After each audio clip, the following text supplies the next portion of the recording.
Yeah, well, thank you, Mr. Chairman, and thank you for the invitation. Well, you outlined in very broad terms this general idea. Let me just complement with some precisions on what is my intake in this and what specific questions I'm trying to answer. Or in fact, I'm here to listen to Adrian's and even your answers in a kind of policy dilemma or philosophical dilemma that I often meet in my work. But as a kind of reservation vis-a-vis what was said by Uskali is that I have no sort of stake in this in the same sense that a decision maker or a political actor would have. I'm just an expert who talks on these issues. But still, I would say this is an issue that concerns us all. And we cannot, I mean, politics is not ruled by good arguments only. Whatever, I mean, even if we come to a nice philosophical conclusion, then the political system will perhaps deliver something else.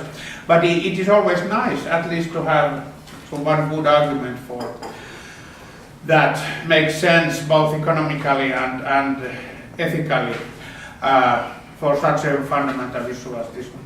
So let me just outline in very briefly this basic setup. We might call it a kind of material setup, the issue at hand, and then we might try to distill some interesting philosophical questions out of this.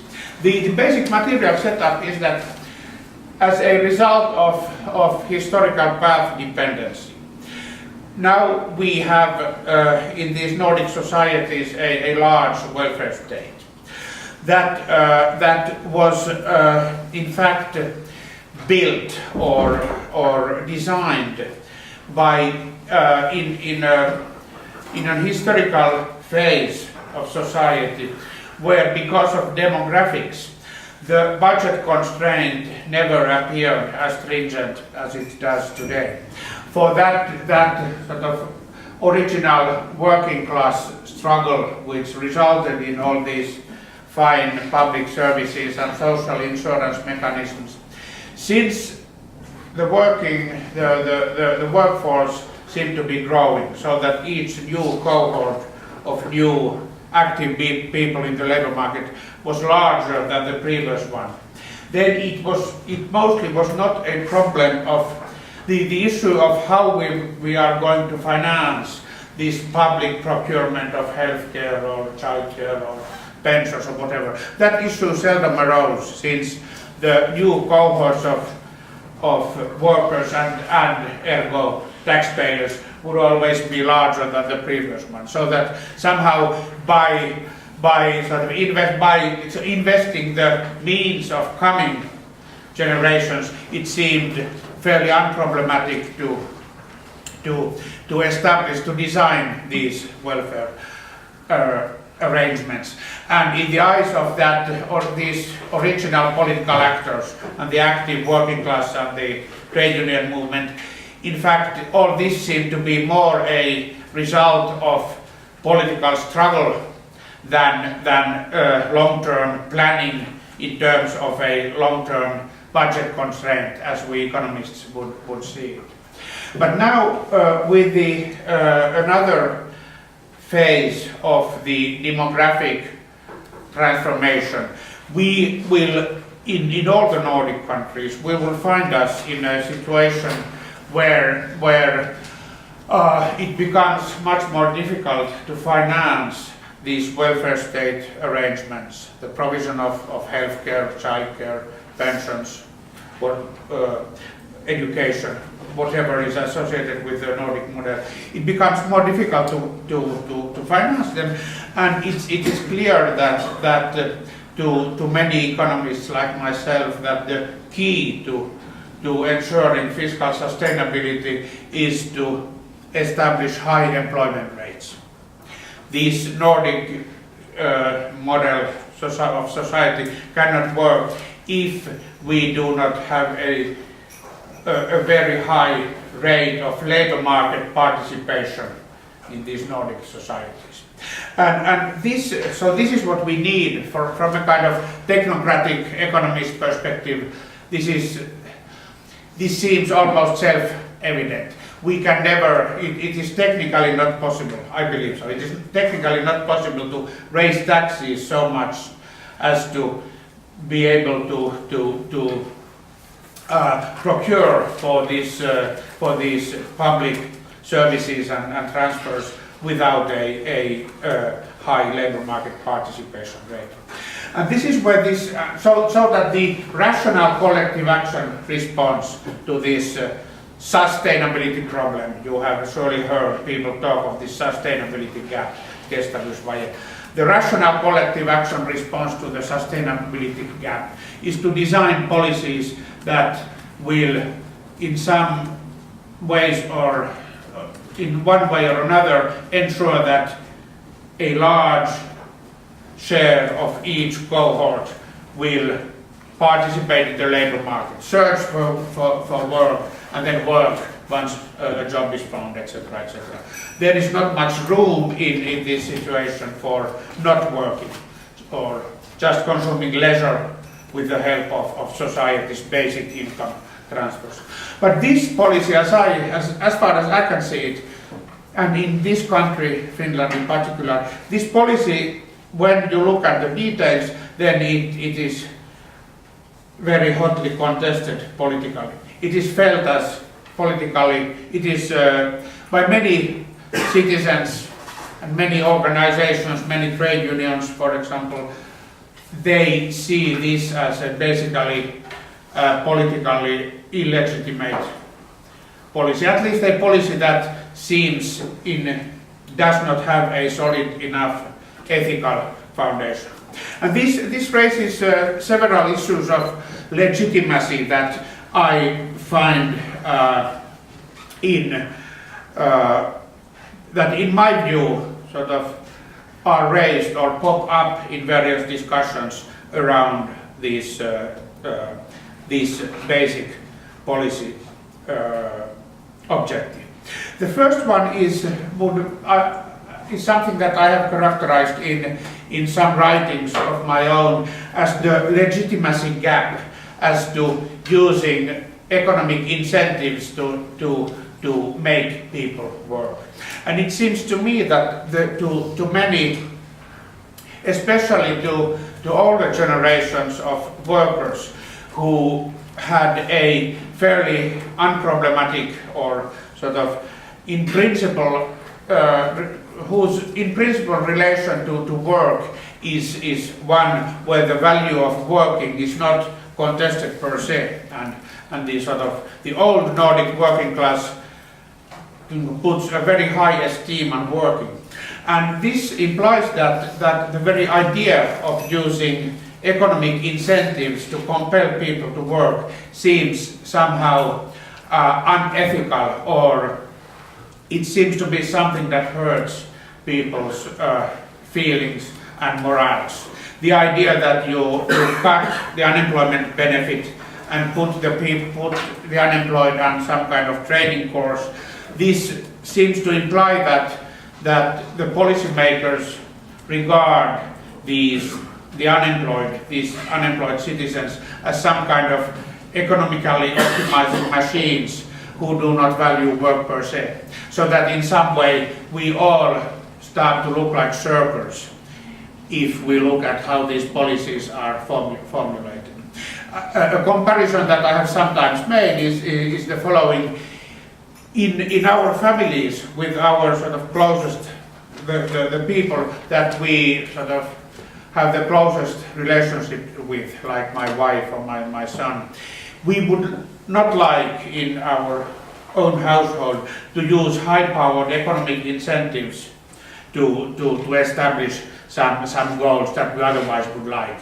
We don't pay. I don't pay my wife for her to do some cleaning or dishes. She does not pay me for doing the grocery shopping. We don't pay our son for him to clean our room. In some way, within such a closely knit unit as the family, we like to think that we share the same goals. Nobody should be really incentivized by these economic incentives as they normally are in the market economy. But we would certainly prefer within the family to think that we shall discuss these things, we shall share our sort of common purposes and convince, sort of persuade each other to do the cleaning, the grocery shopping. And this is just something that strengthens our sort of wholeness as a family.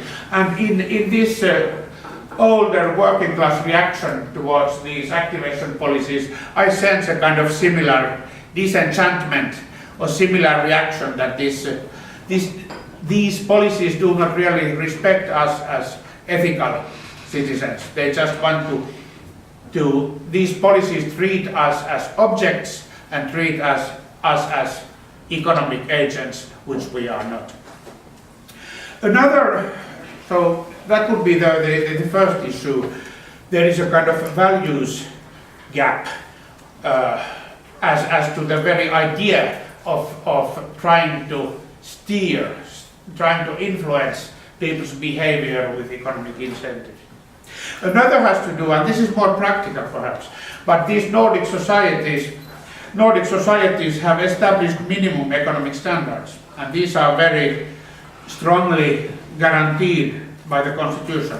They are enshrined in as kind of subjective rights according to the country's political constitutions. There are minimum standards.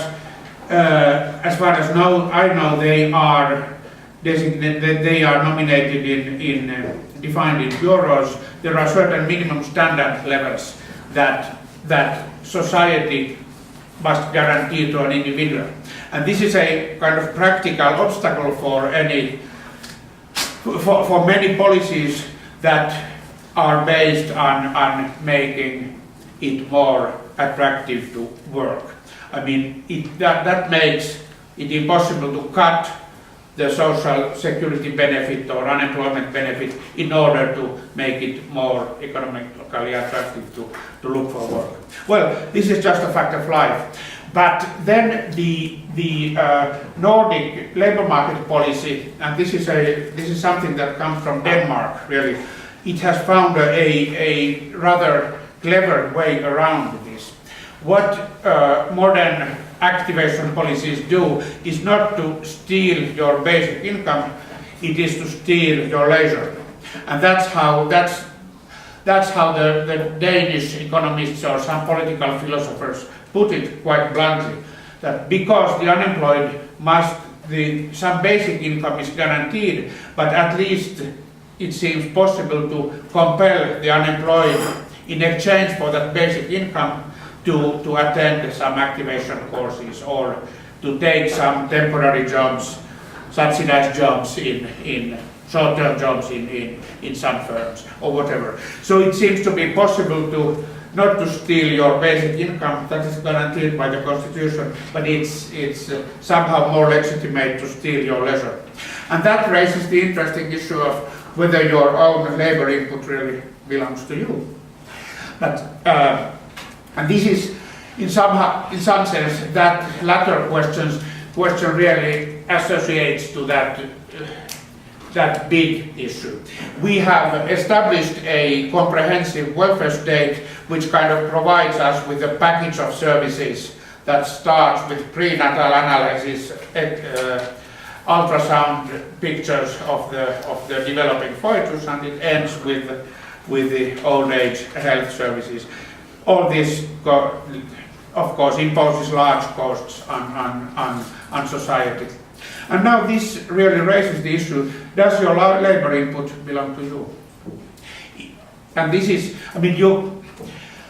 this is a politically charged and difficult issue, since we otherwise, as citizens of market economies, we like to think that we are like sovereign free agents. We buy whatever goods we want from the market, and the basic idea of the market economy is that we have the right to decide on our labor supply, on our demands and supplies of services and goods that we provide and that we buy from the market. But somehow this Nordic model seems to imply that society in the form of the state has a stake on your labor input.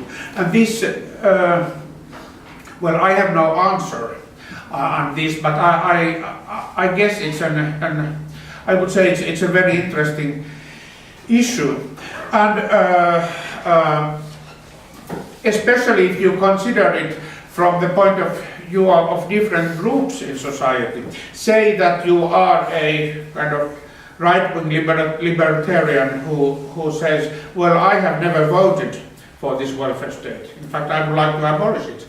And I would like to, for me, it would be perfectly acceptable to be poor, and I don't need a good healthcare insurance, say. But I want to be sort of the master of my own life.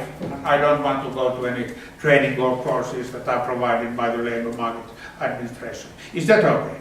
Then another group might be all the people who have just a short education, who do menial, unpleasant jobs. They might say, well, it's very easy for well-educated people to talk on the need to on high labor market participation rates.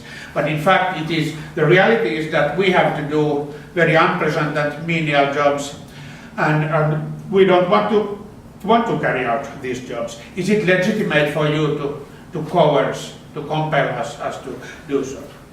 Of course, a kind of tentative answer to these issues in the vein of John Rawls would be to say, well, could we agree on something where we compensate these working poor in these menial jobs with subsidized wages, perhaps sometime simultaneously with higher taxation of people who have high salaries and well-educated people. But then you run to the problem that these well-educated people certainly have more outside options. They can go to another country, or they can just shift a part of their wage income to capital income, and it's very easy it's not very easy, but it's reasonably easy for the well-educated people to escape such arrangements. So to sum up now, I guess I would have to let Adrian talk here, but in my view, this need to ensure fiscal sustainability, in some way, it's something that we cannot really escape. We don't want to have unsustainable public finances. We want to avoid a trajectory like that of Greece. But then, if the policies necessary to ensure this seem to run to all these political and partly ethical objections, then we would like to have some good answers to these objections. And I don't see this only as a matter of persuading or convincing people of the truth that we economists have been able to work out. Somehow I'm quite convinced that if there is a good political or good ethical legitimation, sort of good argument for whatever policies you want to design and implement, then in the end people will be much more prone to accept it and vote for it. But as long as we are short of good ethical arguments as to why this must be so, then this discussion is going nowhere. And certainly the sustainability problem of Finnish public finances is not going anywhere. It's still here, and the Finnish political system somehow seems unable to deliver on this issue. If you look at this latest round of budgetary discussions, then labor market participation or new policy measures that would affect labor market participation rates were conspicuously absent from those decisions. So in some way, this issue is still too hot to handle, at least for the current administration. So, Adrian, I hope I have given you some food for thought here.